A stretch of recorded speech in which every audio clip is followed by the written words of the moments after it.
catat baik-baik, kita sekarang itu berada di sebuah masa di mana ilmu itu dibuka oleh Allah. Ilmu itu dibuka. Jabir untuk ketemu Abdillah mendengar hadis Nabi SAW, yahsyurullahu nasa yaumal qiyamati hufatan uratan buhma. Allah akan bangkitkan manusia pada hari kiamat nanti uratan, dalam kondisi telanjang bulat, gudlan buhma, nggak bawa bekal, tanpa dikhitan, nggak pakai alas kaki. Jabir untuk dapat satu hadis ini itu jalan kaki 1 bulan. 1 bulan jalan kaki, 1 bulan. Antum dari rumah ke sini berapa hari tadi? 1 bulan. 1 bulan. Satu hadis.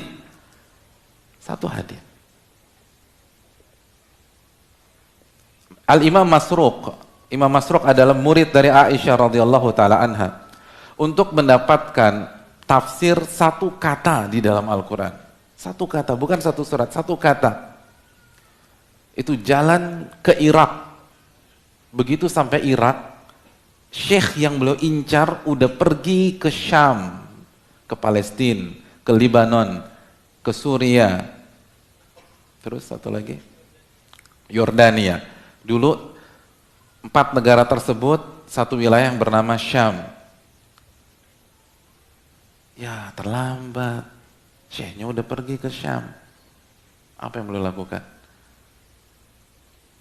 Langsung tembak Syam, berangkat ke Syam. Terus ketemu di sana, subhanallah. Bayangkan. Sedangkan kita sekarang, kita hadirin, kita untuk mendapatkan satu hadis. Oke, saya ralat ucapan saya. Untuk mendapatkan 1 buku hadis harus jalan berapa lama? Hadirin, enggak.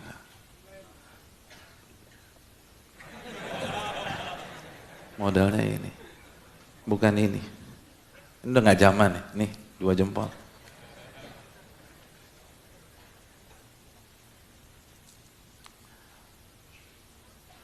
Nggak ada pulsa, cari wifi gratis. Nggak ada modal, subhanallah. Syu'bah, beliau mengatakan man talabal hadits aflas. Barang siapa yang mencari ilmu hadits benar-benar ya, totalitas, dia bangkrut nanti. Karena modalnya gede, transportasi, beli buku, segala macam. Dan dia fair. Bi'tu tista ummi bisa ba'ati dananir. Aku tuh pernah ngejual baskom atau ember-ember ibuku seharga 7 dinar untuk aku gunakan menuntut ilmu agama. Buat biaya transport, biaya akomodasi, biaya beli buku, mungkin perlu makan. 7 dinar berapa juta? 1 dinar 4,25 gram. Antum kalikan aja. Itu para ulama. Udah bingung deh. Ya udah, gue gak punya duit nih. Jadi gak langsung, duh gak punya duit, udzur syar'i. Enggak. Kalau kita dikit-dikit udzur syar'i. Ulama gak jual tuh, jual. Rabi'ah bin Abi Abdirrahman, Rabi'ah, gurunya Imam Malik, yang biasa dikenal dengan Rabi'atul Ra'yi, itu ketika gak pengen ngaji, misalnya kalau visualnya sekarang dapat broadcast, ada ustadz bagus, pengen ngaji, nggak punya duit, apa yang beliau lakukan? Naik ke atas rumah, ambil genteng, jual genteng rumahnya, subhanallah, jual.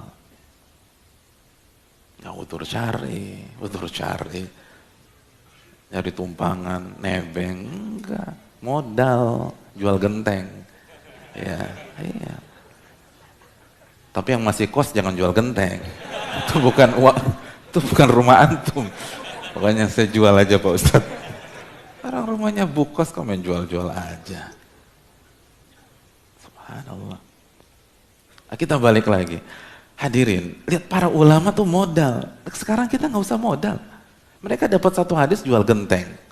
Untuk dapat satu hadis jual baskom. Ada yang jual rumah, ada. Hisham ad-Damashqi, nanti kita ceritakan, itu jual rumah bapaknya, jual rumah. Untuk duduk di majelisnya Imam Malik, jual rumah. Kita wifi gratis, satu buku hadis yang isinya ribuan hadis, lalu masuk ke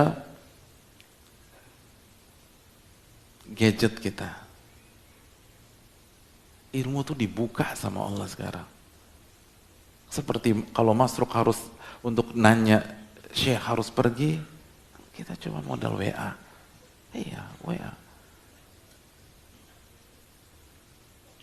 Kalau tinggal telepon Ustadz, tinggal telepon ahli ilmu. Nah, hadirin yang dirahmati Allah. Tapi kenapa? Pertanyaannya nih, kenapa? Mereka selalu di atas kita. Dan kita selalu di bawah mereka. Kenapa kualitas iman dan takwa mereka luar biasa. Dan kita nggak pernah bisa ngejar mereka. Padahal kalau pakai logika, pakai matematika seharusnya orang yang bisa mengumpulkan ribuan hadis hanya modal 2 jempol, itu kualitasnya akan lebih bagus daripada orang yang harus jalan kaki 1 bulan dapetin 1 hadis. Kan lebih efisien, lebih cepat. Tapi kenapa kualitas mereka lebih bagus? Kata ulama, pengisi Masjid Nabawi, Syekh Muhammad bin Muhammad Al-Mukhtar Shinqiti, beliau mengatakan, keberkahan hadirin, keberkahan ilmu, itu yang beda. 1 hadis, tapi berkah itu lebih baik daripada ribuan hadis kurang berkah. Keberkahan. Makanya kata Syekh Shinqiti, yang harus diincar oleh para penuntut ilmu, orang yang datang ke kajian, orang yang mengejar majelis Ustadz A, Ustadz B, Ustadz C, Ustadz D, bukan hanya mencari ilmu, tapi mencari keberkahan ilmu. Mencari ilmu yang bermanfaat. Makanya Nabi nggak pernah meminta ilmu aja. Yang Nabi minta apa? Allahumma inni as'aluka ilman nafi'a, ilmu yang bermanfaat, bukan sekedar ilmu yang banyak. Nabi nggak minta ilmu yang banyak semata. Nabi minta ilmu yang berkah, ilmu yang bermanfaat. Lalu Nabi meminta perlindungan kepada Allah, wa a'udzubika min ilmin la yanfa', dan aku berlindung kepada Allah dari ilmu yang tidak bermanfaat.